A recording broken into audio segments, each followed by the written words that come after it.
With part 2 just released, The Blood That the Young Duke, Power Athetti Choose for Yourself, it's almost complete, closing the final events of the first book.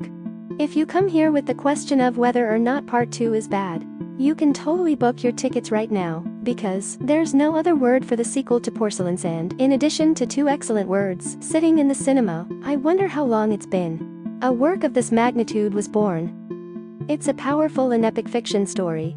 It seems that Hollywood has been completely forgotten in recent years. It's fortunate that Denis Villeneuve is still there. Once again prove that he's one of the most talented directors, contemporary cinema, like The Rise of the Freemans. DUNE 2 is getting rave reviews across the review pages. There was even a time when the so-called Riamson to be the highest scoring film on IMDb. So, The Land of Sand Part 2 has something that makes the grave, and the audience around the world is so crazy. Right now, let's go to the review of Vettinputtu. Blockbuster pitch 2924, following the events of the first part. Follow in the footsteps of Paul Atdid. On the journey to restore the family, the same internal rips about the path you have to choose. After 7 defeats before the Hokkinen raid, Paul hiding with the Fiban people of the planet Arses and start learning how to live with them. However, that parallel, it's political intrigue from a lot of different sides. He's turning his eyes to the planet, the most abundant source of medicinal incense, the universe. They all have their own plans to make his family the hegemon. Say no exaggeration. Every frame of the steaming beautiful, from sand dunes that spread across the eye, the structures hidden beneath the arid arcade, or any other work that appears, they're all gorgeous. We go through places called sit-ups, the Freeman's complex cave system, to hide themselves from the pursuit of the enemy. The opposite side, the Hackerdon family's Edi Pram planet is dark as their own brutality. If Ericus is covered in a yellow, and sometimes it's red, Katie Pram treat the audience to a cold loving aesthetic. The sun is shining on a day of darkness. The Count scene, Bahian celebrated a bloody birthday for his nephew. It was shot in 2 very elegant black and white colors. There's a lot of videos out there, analysis of the architecture and layout of the dole, and indeed every castle room in the movie. It is itself a work of art. But maybe what most of the audience expected, they must be wars. And on the site of action, it doesn't just appear much more than the first part. I can even confidently say that Holy War of Dole, they deserve to be next door. All the most epic battlefields ever appeared on the screen by using master lighting.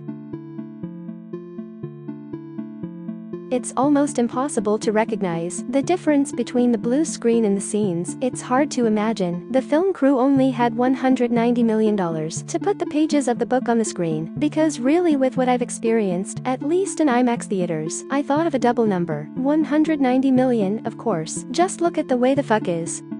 And what did Miss Marvel do with the $200 million they had? I don't know how to describe it, these experiences in words, but there's a pretty impressive segment when the Emperor's warships landed at the Arrakis. His ship is covered in a mirror. And it's so detailed that you can see reflections of the mountain forms below. Really very eye-catching. I will not spoil more to avoid ruining your experiences, so let's just imagine that it's a lot bigger than you think. However, the grandeur of a world is not just in the view, but also in its depths. And even though we spent most of the first part building the room, part 2 continues to get richer. The details of your universe. Discover the customs of the Freeman. We know about faith. The dress of this nation, along with their special relationship to water and desert. Chamis warrior scene. He was killed by Paul at the end of the first season. Being sent home for burial is extremely expensive. When you show me, water is an important and sacred thing. What about the Fremen? They even said don't waste water. Even tears for the dead. The Freeman tribe is also divided to the north and south, with opposing faiths and religions, especially the fake language in the movie, also recreated so for as honest as possible. Denis Villeneuve shared that he's got a language supervisor to track every actor's smallest utterance. And all of the factors mentioned above, it's very important to the story. Paul needed this knowledge to earn the trust of the Sand Warriors.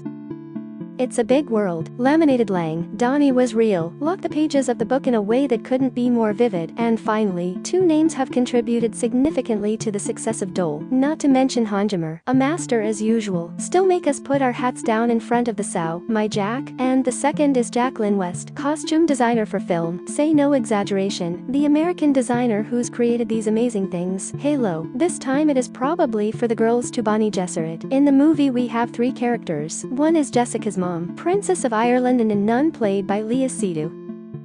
Their wings not just accentuate the personality, the family's own aesthetic, it's also a mix, the perfect mix between fashion fiction and the eclectic Catholic touch. I've always been fascinated by these two wings of the Irish princess. They're really too creative, carry on the mission of completing the unfinished story. Script of part 2, have to deal with a huge amount of, the characters move along, so many viewers will feel, the new characters are introduced, somewhat in a hurry. I have read so many comments, and somewhat agree. However, if you look closely, Flann have tried to use the minimum number of scenes to convey maximum information.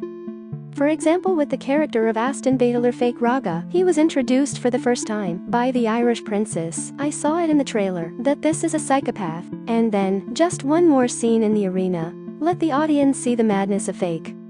It's not just a preference for violence, but with eyes. He looked at the enemy's knife that was about to take his life in an interesting way. I even know he craves pain.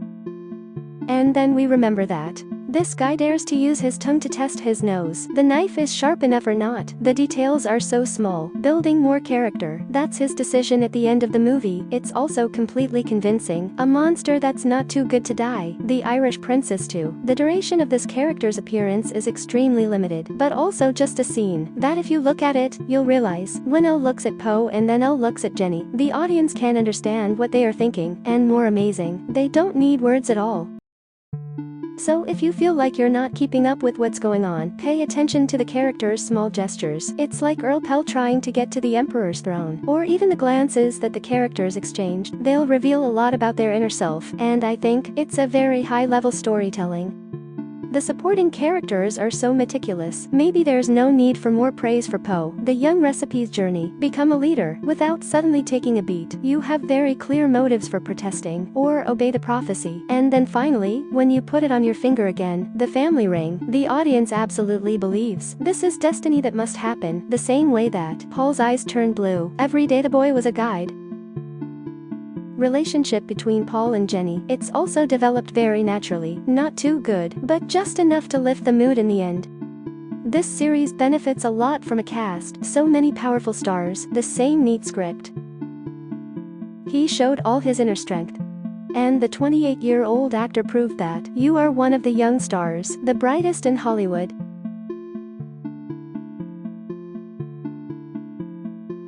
Yandia leaked. They're all names that are easy on the audience, that's why 3 hours of film have passed. It's not fast and it's very emotional. The movie is about an equally important character, played by Anya Taylor-Royce. And hope that the third part of the DUNE, it will soon become a reality. And finally DUNE Piteru, plugging in a lot of comments on the religious element, as well as faith. As we know in part 1, the penny cherries have land that Freeman's Messiah is about to appear. This makes them believe that Paul is laser oike for voices from another world. This is actually a political plan to embrace the Simon under Paul. In the movie stuff, this faith plays a very important role in every decision of the Simon people. Paul received special treatment, or fear is also due to this prophecy. So when the end comes, the film makes the audience ask questions, as if it's all really destiny. The signs were planted by those in the dark, so that people believe it's the will of the gods. Faith is hope. It made the Freemen believe in a Messiah, lead them to heaven. But as we see, faith can also be used to bring about political gains and absolute loyalty. Freemans are willing to die in the name of Paul, martyrdom without hesitation. Faith is the key to completing your mission, restore your family, to start a jihad, take revenge on those who killed their father. The Nivlenup is very good at dealing with religious conflicts, from Isones to Chrysano. And in Down 2, it's like disturbing the emotions of the viewers when the prophecy declares intrigue, destiny and lies mixed together. An excellent work. Done Brat 2 is satisfy his thirst. After the first part, too many things left open, and indeed, the two are like inseparable pieces to assemble a perfect story.